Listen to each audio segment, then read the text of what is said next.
and game key cards, which don't have anything on them whatsoever except a digital key saying you can play a game that you still have to download onto your system, which only comes with 256 gigabytes of storage to begin with. Hello and welcome to the Hypertrophy Odyssey, chapter 271. It is the first day of the week, aka the Kamehameha workout. I am feeling very good, very happy, and very excited for this workout. But anyways, back to the main subject matter today, which is possibly the final episode of the series, The End of Video Games Again. So this is part 4. Today's episode is the reason why I wanted to make this whole series, is because I wanted to discuss the modern state of gaming and the possible future of gaming. Because I don't see it very well, in the sense that I have taken the doomer approach when it comes to gaming, and I don't think it's going to last for much longer. And there are multitudes of reasons why I believe this, which I'll probably get to in the voiceover. But for now, I'll say this.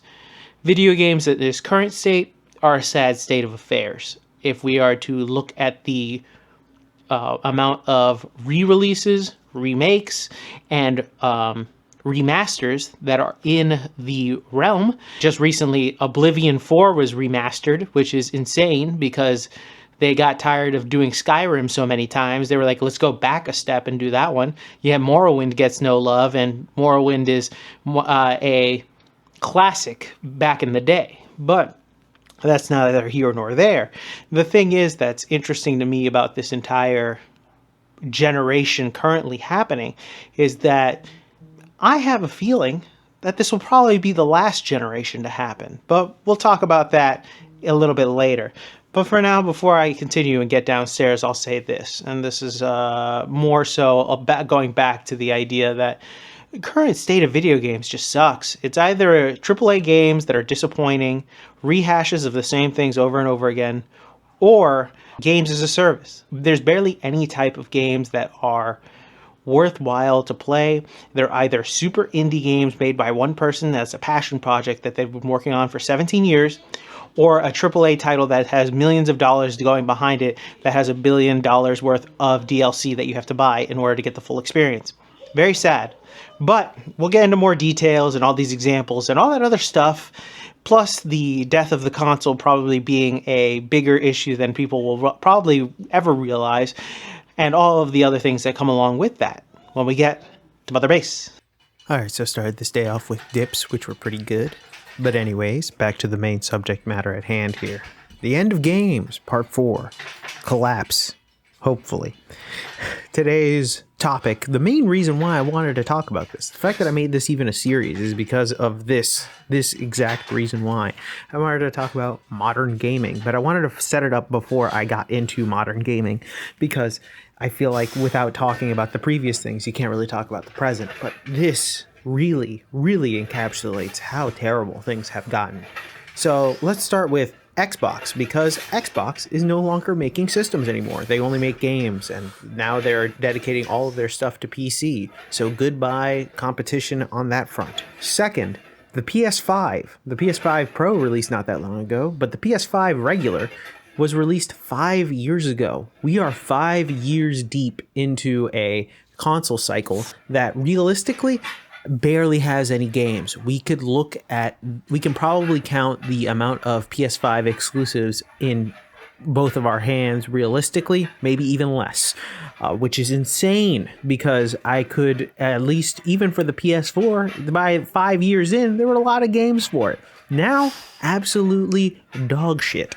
So that is part of it. The Switch 2 was just released right now, which is fine. It's actually a pretty decent console, but the issue is that it's probably one of the last consoles, and I'll explain that in a moment. But the Switch 2, an upgrade from the Switch, which was a good thing. The Switch ended up being really, really well for Nintendo, and I have one. Everybody I know has one, basically, or at least had one.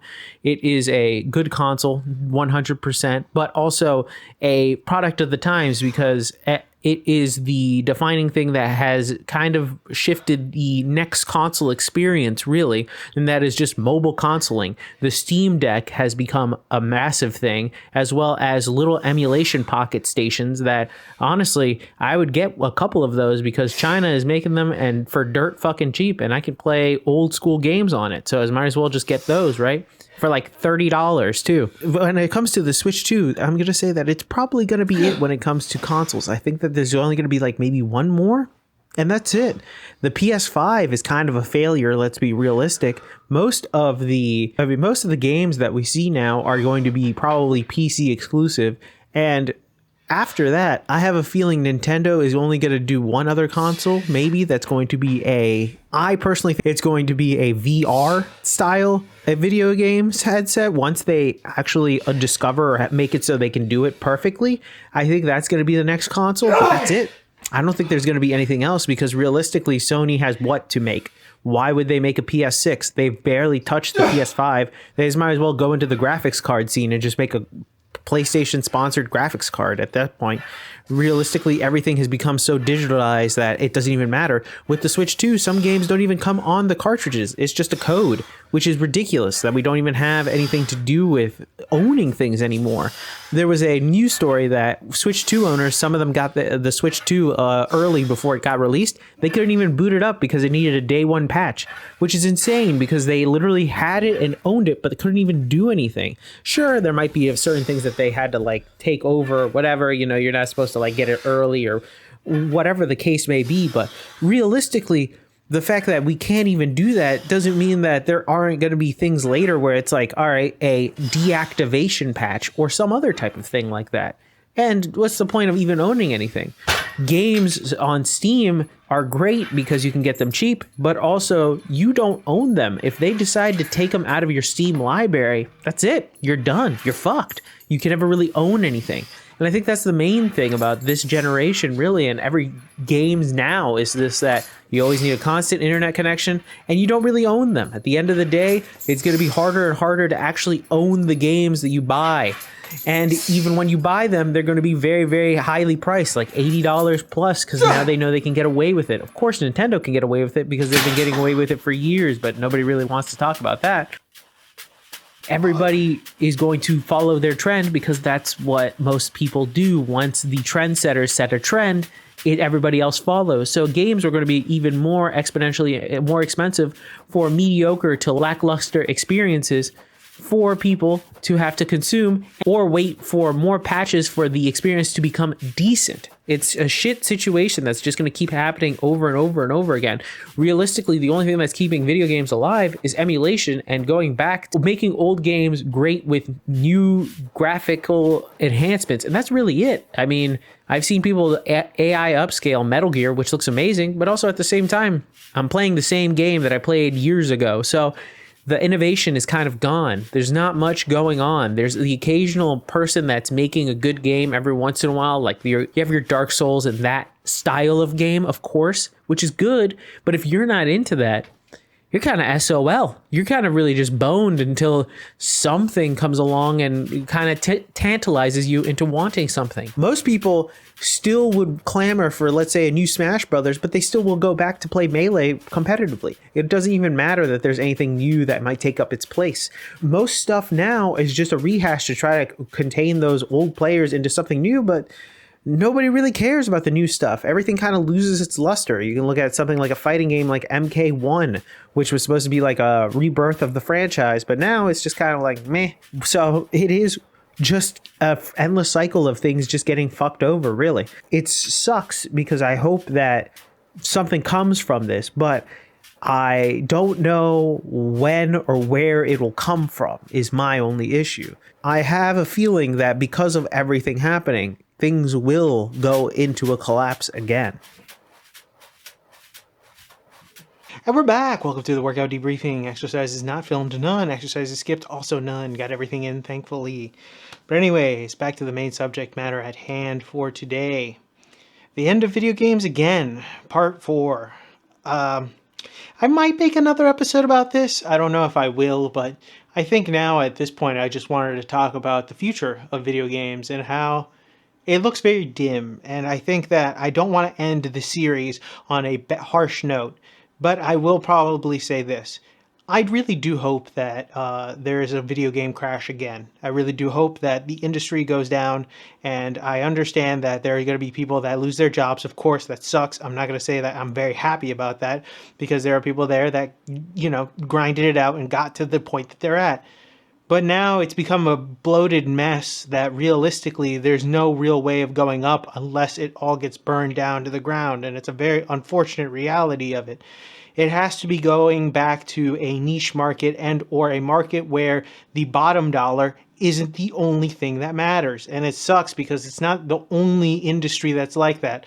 We'll talk about other industries that are like that. See many of the other arts. But in this particular one, it hurts the most because it's something that we could see the rise. We literally saw the peak of it.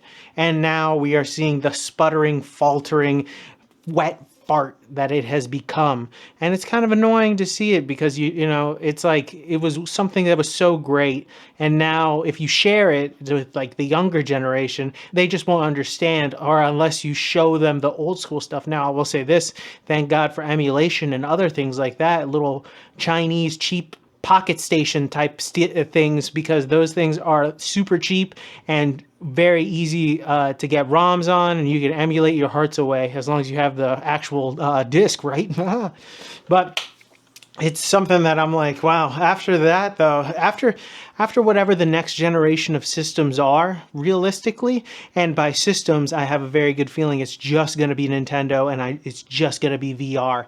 After this, I don't think there's going to be much in the terms of big video game consoles anymore, which is kind of crazy to think about. It's not necessarily the best thing ever, but I've already talked about that. But I think with the end of it, I hope that because it ends and becomes a more niche market, a thing that the bottom dollar isn't what really matters, but more the passion behind the things will be able to come back in order for there to be another renaissance like there once was. And I hope to God that it's like that, because it's such a sad thing to see get disintegrated and now just bastardized to the point where it's not even, it's unrecognizable.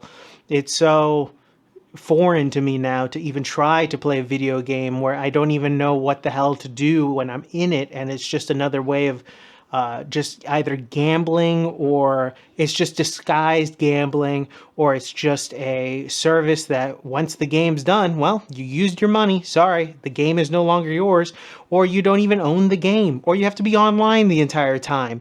It just doesn't seem like a good time. I'm only looking forward to one game, which is Death Stranding 2, and that's just because I like Kojima games.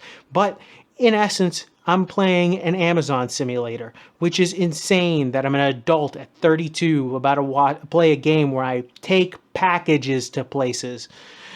Now, obviously, there's probably going to be more than that, but that was what the first game was. So it's kind of insane that that's the state of the industry now, where I'm playing a game that's basically future Amazon delivery service. The game. That's just like a microcosm, just because I liked the guy who made its other products. And that's the only reason why I'm even playing it. If it wasn't Kojima, I would not give a fuck. But it's kind of sad to see it, and I really do hope that from the ashes of the end of this, that something good will come out of it, because I feel like there won't be much going on if it keeps going on like this. It's going to be a bastardized cycle to the point where eventually it's just going to die out and kill itself. And I really do hope it does, because then when it comes back, hopefully all the people that are actually there for the actual games, who actually want to push things forward and want to see this grow in the right direction instead of the I need money now direction, can take over, and we can have a beautiful, beautiful rebirth of things. And maybe it won't be to the peak that it once was, but it could be at least respectable. It's not going to be let me throw thousands of dollars into a computer to play a game that's 10 years old for 144 frames per second. but it's still the same fucking game that I played 10 plus years ago because there hasn't been anything new or worthwhile in my life to take advantage of the thousands of dollars that I put into this fucking thing. So it's very frustrating, but hopefully something like that does change. And I really do hope it changes, because if it doesn't, well, it's just going to be one of those things that it was what if, or what happened, or I really do hope something good comes out of it. And I think it will, because I think there are enough people out there that are passionate enough about video games in order for the passion to come back.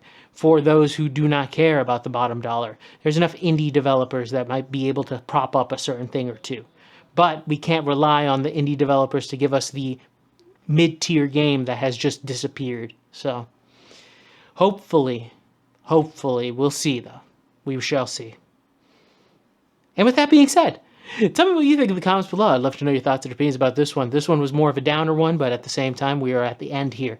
I will be back on tomorrow with a new video. Thanks again for watching. I really do appreciate it. Please like, comment, and subscribe. Please share this video with anybody who may or may not like it. I will be back on tomorrow with a new video. Stay safe out there. Take care. Keep it heavy. And I'll see you in the next one. Peace.